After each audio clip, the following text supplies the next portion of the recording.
ఒక యువకుడు తన తల్లితో పాటు ఉండేవాడు, తన తల్లిని చూసుకుంటూ ఉండేవాడు. ఆ తర్వాత ఒక అందమైన యువతిని చూసి వివాహం చేసుకున్నాడు. వివాహం చేసుకోగానే భార్యకు విపరీతంగా లొంగిపోయాడు. భార్య అందానికి ఆకర్షితుడిపోయి తల్లిని నెగ్లెక్ట్ చేయడం, తల్లిని నిర్లక్ష్యం చేయడం ప్రారంభించాడు. ఈ విషయాన్ని తన భార్య గుర్తించింది. నేను లేకుంటే ఇతడు ఉండలేడు. ఆ విధంగా ఆవిడ అనుకుంది, ఈ వృద్ధ అత్త నాకెందుకు, ఈమె లేకుంటే మేము ఇంకా హ్యాపీగా ఎంజాయ్ చేసుకుంటూ ఉండవచ్చు కదా అనేటటువంటి ఒక శైతాన్ ఆలోచన ఆ స్త్రీలో, ఆ యువతిలో కలిగింది.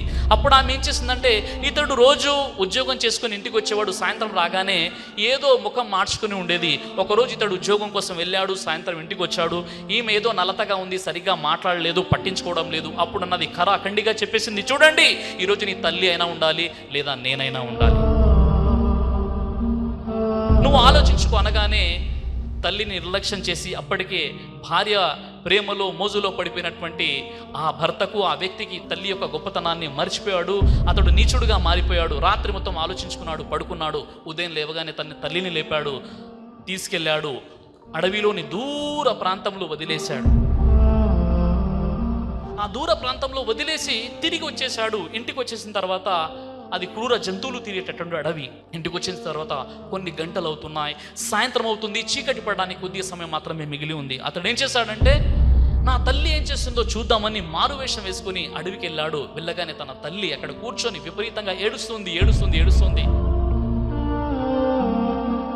అతడు గొంతు మార్చి అడిగాడు, నువ్వెందుకు ఏడుస్తున్నావు అని అడగగానే, నా కుమారుడు, నా కొడుకు ఈ అడవి ప్రాంతంలో నన్ను తీసుకొచ్చి, సుదూరంగా ఉన్నటువంటి అడవి ప్రాంతంలో ఈ క్రూర మృగాలు, జంతువులు తినేటువంటి అడవిలో నా కొడుకు నన్ను వదిలేశాడు.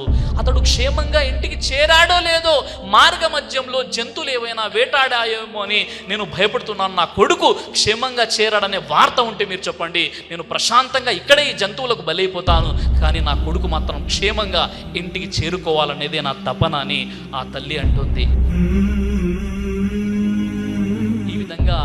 అమ్మ మనసే మంచి మనసు. అమ్మకు శాపనార్థాలు ఉండవు. అమ్మ ఎప్పుడూ మంచినే కోరుకుంటుంది. మీరు చూడండి, ఎప్పుడైనా ఇంట్లో ఎంతోమంది పిల్లలు ఉంటారు. ఒకరికేమో బిర్యానీ అంటే ఇష్టం, మరొకరికి గుత్తొంకాయ అంటే ఇష్టం, ఇంకొకరికి సాంబారు అంటే ఇష్టం, ఇంకొకరికి రసం అంటే ఇష్టం. ఇలా వేరు వంటకాల్లో వేరు విధంగా పిల్లలకు ఇష్టం వచ్చిన విధంగా తల్లి వంట చేసి పెడుతుంది. ఎప్పుడైనా అమ్మ తనకు ఇష్టమైన వంట ఎప్పుడు కూడా ఇంట్లో చేయదు. ఇప్పుడు కూడా పిల్లలకు ఇష్టమైనటువంటి వంటకాలే తల్లి చేస్తుంది, కానీ తల్లికి ఇష్టమైనటువంటి వంటకం అనేది ఇంట్లో ఉండదు. ఆ విధంగా పిల్లల్ని తల్లి పెంచుతుందో, అలాంటి తల్లి పట్ల ఇలాంటి వైఖరిని కలిగి ఉండడం ఎంత నీచమైనటువంటి విషయమో చూడండి మిత్రులారా. కళ్ళు మూసుకొని ప్రేమించేది ప్రియురాలు, కళ్ళు తెరుచుకొని ప్రేమించేది స్నేహితురాలు, కళ్ళు ఉరిమి ప్రేమించేది భార్య, కళ్ళల్లో ప్రేమ కనపడకుండా ప్రేమించేది అమ్మ, కళ్ళు మూసే వరకు ప్రేమించేది నాన్న. అమ్మ ప్రపంచానికి నిన్ను పరిచయం చేస్తుంది, నాన్న ప్రపంచాన్ని నీకు పరిచయం చేస్తాడు. అమ్మ భద్రత, నాన్న బాధ్యత. ఆకలి తెలియకుండా అమ్మ చేస్తుంది, ఆకలి విలువ తెలిసేలా నాన్న చేస్తాడు. జీవితం అమ్మది, జీవనం నాన్నది. ఈ అమ్మ నాన్న, తల్లి తండ్రి యొక్క ఔన్నత్యం ఏంటి, ఏ విధంగా మనల్ని పెంచారు.